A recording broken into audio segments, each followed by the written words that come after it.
নমস্কার, আজ একটা নতুন ভিডিও নিয়ে আবার চলে এলাম। আজ বানাবো নিরামিষ সুস্বাদু পনির। তার জন্য আমি পনিরগুলোকে নুন হলুদ দিয়ে হালকা করে ভেজে নিয়েছি। এখানে আলুটা অল্প সিদ্ধ করে নিয়েছি। এখানে টমেটো, আদা, লঙ্কা আর 2 চামচ পোস্ত পেস্ট করে নিয়েছি। কড়াইতে সাদা তেল গরম করে আমি আলুগুলো প্রথমে লাল করে ভেজে তুলে নেব।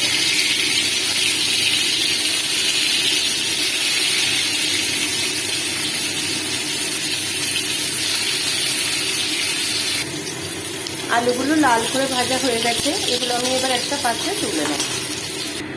এই তেলের মধ্যে আমি এবার গোটা গরম মশলা দিয়ে দিয়েছি। এবার যে পেস্টটা করে রেখেছিলাম সেটা দিয়ে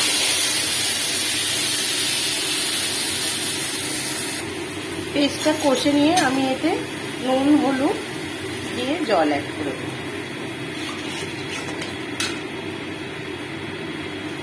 এর মধ্যে আমি আলু পনিরগুলো অ্যাড করে দেব।